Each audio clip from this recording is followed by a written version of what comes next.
नासिर भट्ट साहब हमारे साथ हैं, पाकिस्तान मुस्लिम लीग नवाज के सीनियर लीडर हैं। बहुत शुक्रिया भट्ट साहब, कैसे मिजाज सर? मैं ठीक हूँ जी, आप सुनाएं? ठीक है, अल्हम्दुलिल्लाह भट्ट साहब, बिल्कुल ठीक ठाक। आपके वक्त का बहुत शुक्रिया। भट्ट साहब एक बात बताएं, बाकी बातें भी करते हैं लेकिन ये पहले ये जो इंटरनेशनल प्रेशर है इमरान खान साहब की रिहाई के हवाले से, जो कि मतलब वो इट्स वेरी ओपन, वो उसमें कुछ ऐसा नहीं है। और फिर एक वो कॉमनवेल्थ के अनवॉय हैं पाकिस्तान के लिए, फाल्कनर साहब वो यहाँ पहुँचे हुए थे, यहाँ पे मुलाकातें करके गए हैं सीनियर लोगों से। और फिर जो फॉरेन मिनिस्टर हैं जिस मुल्क में आप भी मौजूद हैं, इंग्लैंड के, उन्होंने जो ख़त में एमपीज़ को कहा कि हमने एश्योरेंस ली और हाई लेवल पे हमने बात की है। तो आपको लगता है इस इंटरनेशनल प्रेशर की वजह से इमरान खान साहब, उनकी जमात को कोई रिलीफ मिल जाएगा, वो रिहा हो जाएंगे? बिस्मिल्लाहिर्रहमानिर्रहीम। पहले आपको बताऊं, जब पाकिस्तान का इंटरनल मसला होता है ना तो किसी को नहीं पूछा जाता है हमारा अपना इंटरनल है। जब मियां नवाज शरीफ वज़ीर आज़म थे ना, तो क्लिंटन ने, अमेरिकन सदर ने 5 फोन किए थे कि आप जो है वो ये जो इंडिया ने 5 धमाके किए, आप ऐसा ना करें। तो नवाज शरीफ ने कहा था एब्सोल्युटली नॉट। तो फिर वो धमाके हुए थे। तो ऐसी कोई बात नहीं है। इमरान खान तो कहता था कि अमेरिका ने मेरे खिलाफ साजिश की है, अब अमेरिकी के पांव पकड़ रहे हैं। कुछ भी हो जाए, कोई इंटरनेशनल प्रेशर नहीं है। इमरान खान ने जो किया है उसकी सजा पाएगा। अगर वो बेगुनाह है तो अदालतों में जाए, जाके अपनी बेगुनाही साबित करे। अगर वो अदालतें उसकी बेगुनाही साबित करेंगी तो वो बाहर आ जाएगा, लेकिन उसने फिर जेल में रहना है। 190 मिलियन पाउंड का केस है। मलक रियाज के पैसे जो मनी लॉन्ड्रिंग के पकड़े गए थे यूके में, वो पाकिस्तान आए। तो इसने उसके साथ मिलके, वो पैसे अवाम का पैसा था, इसने मलक रियाज के उस जुर्माने में वो पैसे जमा करा दिए। इसके बाप का माल नहीं था, वो अवाम का माल था। तो लेकिन भाई साहब वो तो अब देखें, अदालती मैटर्स तो हुजूर वाला, अदालती मैटर्स तो अपनी जगह है ना, वो चल रहे हैं। मैं तो ये अर्ज कर रहा हूँ कि हमेशा भट्ट साहब एक तैयारा साजिश केस था, नवाज शरीफ साहब को 17 साल उसमें सजा हुई थी। फिर उसके बाद एक फॉरेन मुल्क के प्रेशर पे ही चले भी गए थे ना, यहाँ से रिलीफ मिल गया था उनको।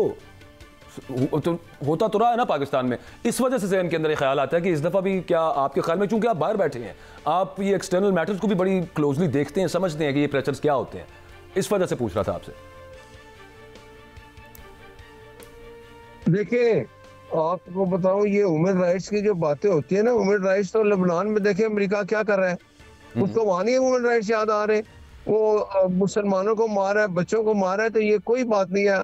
इमरान खान जेल से बाहर तब भी आएगा जब वो अपनी बेगुनाही साबित करेगा, वरना वो सजा पाएगा। 9 मई उसने किया ये, वो उसकी आदत है, वो लोगों पे चढ़ाई करता है। जब वो देखा, वो कहता है मैंने बात करनी आर्मी चीफ से, वो कहते हैं हमने तुमसे बात ही नहीं कर रही। अभी वो कहता अब हुकूमत की इमरान खान के दरमियान कोई बात ऐसी नहीं हो रही। ये जो वो कहता है जी हमारी बात चल रही है, वो बात यही चलेगी कि अपनी बेगुनाही साबित करेगा, जेल से बाहर आएगा। इसके अलावा उनको चाहिए कि उसकी जो जमात बैठी है अपोजिशन में, वो हुकूमत के साथ मुज़ाकरात करे। जो उसके तफज़ात हैं वो दूर होंगे, लेकिन ये मसला तब भी हल होगा जब वो बैठेगा। लेकिन अभी तक ऐसी कोई बात नहीं बैठने को तैयार है। ये तो पहले भी कहते थे। भट्ट साहब मैं आपको एक छोटी सी अर्ज करूं, जो आपके हाथ में है, एक तरफ तो वो कहते हैं ना हुकूमत के हाथ में कुछ नहीं, हुकूमत के हाथ में बहुत कुछ है, हुकूमत के हाथ में बहुत कुछ होता है। एक चीज़ आपके हाथ में ये ज़रूर है कि इस्तगासा मुस्तगीस जो है इन बहुत सारे केसेस के अंदर, वो गवर्नमेंट है, वो एग्जीक्यूटिव है, तो वो इस्तगासा वापस लिया जा सकता है एक कॉन्फिडेंस बिल्डिंग मेजर के तौर पे कि यार देखें हमने ये आपको एक एक्सटेंड की फेवर, क्योंकि आप हुकूमत में, हुकूमत की रिस्पॉन्सिबिलिटी ज़्यादा होती है बातचीत करने में। तो फिर आप कहेंगे हमने किया, अब आए बैठे टेबल पे बैठ के हमसे बात करें। देखिए ये तो हम कहते हैं, उसको जब से हुकूमत बनी है उसको कहा गया, आप उसका ट्रैक रिकॉर्ड देख लेना। वो पहले महमूद खान चकजई साहब को कहते रहे जी ये मेरे पे आप हुकूमत से बात करेंगे, जिससे भी बात करेंगे। कुछ दिनों बाद महमूद खान चकजई साहब ने कहा जी मुझे तो ये सिंसियरली नजर आता है, वो बेचारे पीछे चले गए। अभी फजल रहमान साहब को इसने कहा, उनके पीछे उन्होंने नमाजें पढ़ी, उनके मुतालिक जो कुछ कहते रहे वो तो आपके सामने है। तो अभी मौलाना फजल रहमान साहब ने कहा कि 24 नवंबर का, तो मुझे तो पता ही नहीं, मेरे साथ तो इसने कोई बात ही नहीं की अपने पीटीआई वालों ने।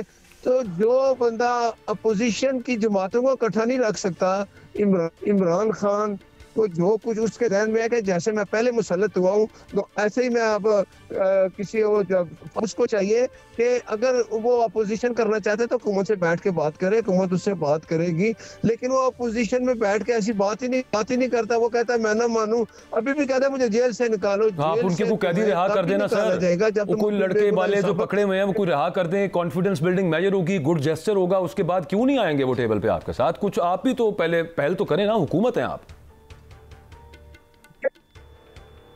देखिए मैं कहता हूँ कि 9 मई का जो कुछ हुआ ये जाके अदालतों से स्टे ले आए। अगर ये अदालतों से स्टे ना लेके आते, अब 9 मई के फैसले हो चुके होते, अगर वो बिगड़ा होते तो बंदे बरी हो जाते, आजाद हो जाते। ये काम करते हैं, ये सामने कुछ और है, पीछे कुछ और है। लेकिन मेरी अभी यही है कि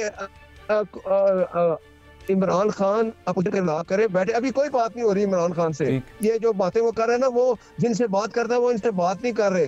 जब तक वो कहता है मुझे बाहर निकालो तो मैं बात करूंगा, तो बाहर तो इमरान खान तब भी आएगा, उसको बार बार कह चुके हैं जब आपने अदालतों में अपनी बेगुनाही साबित।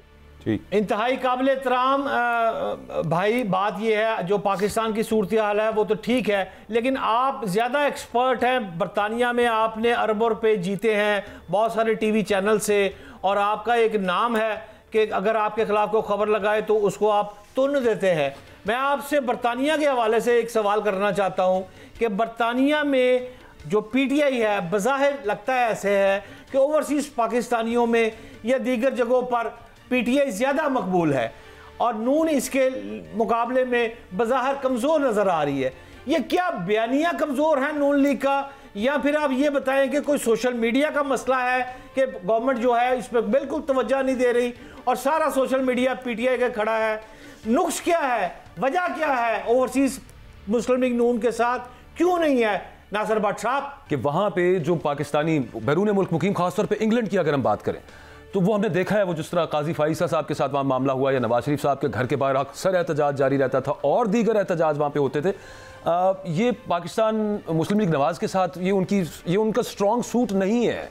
ख्वाजा आसिफ साहब आपको याद है चंद रोज़ पहले नवाज शरीफ साहब के साथ बैठ के वहाँ पे वो कह रहे थे अपने वहाँ पे जो वर्कर्स हैं उनको कि मुकाबला आपने करना है तहरीक इंसाफ के जो यहाँ पे मौजूद हैं वर्कर्स जो हैं लंदन के अंदर, इंग्लैंड के अंदर, पूरी दुनिया के अंदर, लेकिन मुकाबला को बन नहीं रहा। भट्ट साहब, बाजवा साहब, बात यह है कि जितने इमरान खान ने अपने दौर में जो बातें की थी ओवरसीज़ के लिए, वो उसमें से 50% भी पूरी तो सच्ची बात है नहीं हुई, लेकिन वो होप देता है, उम्मीद देता है 50 लाख घर बना देगा, फिक्र ना करो, यहाँ पर लोग बाहर से आकर पाकिस्तान में नौकरियां तलाश करेंगे। यार हम जैसे जो मिडिल क्लास के लोग हैं ना, वो एक दफा पागल हो जाते हैं। खान भट्ट साहब, वो उम्मीद देता है, ये नौकरियां देते हैं ना। PMLN ने क्या वहां से बहुत सारे लोगों को लंदन से यहाँ बुला के नौकरियां नहीं दी? मैं तो देखे 3 क्लास, एक रिच क्लास है पाकिस्तान में, एक मिडिल क्लास है, इंग्लैंड की बात, और एक तीसरी क्लास है पुअर क्लास।